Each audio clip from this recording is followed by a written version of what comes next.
पहला जो फ़ेज़ था मैपिंग का फ़ेज़ था, सेकंड फ़ेज़ जो है एनुमरेशन फॉर्म सबमिशन का है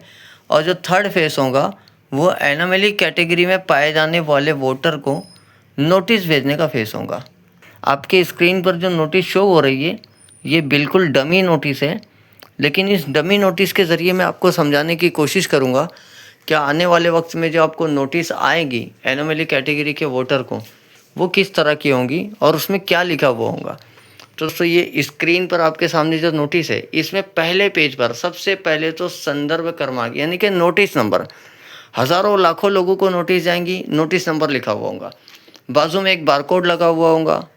और उसके बाजू में जिसको नोटिस भेजी गई है, जिस वोटर को, उसका फ़ोटो लगा हुआ होगा और उसके नीचे ना उसका एपिक नंबर, उस वोटर की डिटेल, यादी नंबर, एपिक नंबर वगैरह लिखा हुआ होगा, उसका एड्रेस लिखा हुआ होगा और उसके थोड़ा नीचे आएंगे तो नोटिस भेजने की वजह वो लिखी हुई होंगी, यानी कि आपको एनोमली कैटेगरी में क्यों डाला गया। हो सकता है आपका नाम मिसमैच पाया गया हो सकता है उम्र मिसमैच पाई गई हो सकता है स्पेलिंग मिसमैच पाई गई हो। उसके नीचे लिखा हुआ होगा कि आपको फला टाइम पर और फला डेट को, एक तारीख और दिन वहाँ पर जो लिखा हुआ होगा, टाइम लिखा हुआ होगा, आपको उस टाइम पर फला फला जगह हाजिर होना है, यानी कि आपको वहाँ पर हाजिर होना है अपने डॉक्यूमेंट्स लेकर। और ये नोटिस देने के लिए बीएलओ आएगा और किसी तरह का कोई पुलिस अधिकारी या कोर्ट से भेजा हुआ कोई अधिकारी नहीं आएगा। एक और उसके नीचे जब हम आएंगे सेकंड पेज पर, तो सेकंड पेज पर एक सूचना, एक नोटिस लिखी हुई होंगी, बहुत स्ट्रिक्टली उसके अंदर वार्न किया गया रहेगा कि आप जो भी डॉक्यूमेंट हमको दोगे,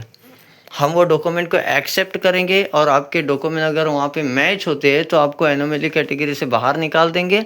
और आपका नाम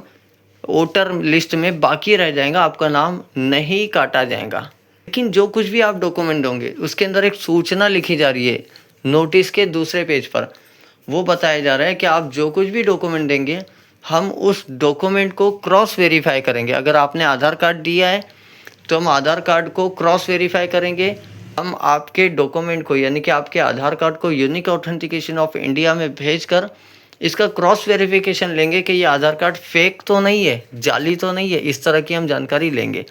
अगर आपने पैन कार्ड दिया है तो पैन कार्ड जनरेट करने वाली जो कंपनी है इनकम टैक्स डिपार्टमेंट, हम यहाँ पर आपके पैन कार्ड को भेजकर जानकारी लेंगे। आपने बर्थ सर्टिफिकेट या एलसी या रहवासी दाखिला या डोमिसाइल जो कुछ भी दिया है, हम उसको क्रॉस वेरीफाई करेंगे ये ओरिजिनल है या जाली है। अगर से आप जाली डॉक्यूमेंट देते हो तो आपके ऊपर कानूनी कार्रवाई की जाएगी। इस तरह का नोटिस के दूसरे पेज पर लिखा हुआ होगा और नोटिस भेजने वाले की पोस्ट यानी कि इलेक्ट्रॉल रजिस्ट्रेशन ऑफिसर के नीचे स्टैम्प और सिग्नेचर होंगी। ये 2 पेज की नोटिस होंगी इस अंदाज में, जो आपके घर पर पहुंचनी है अगर आप एनोमली कैटेगरी में पाए गए हो।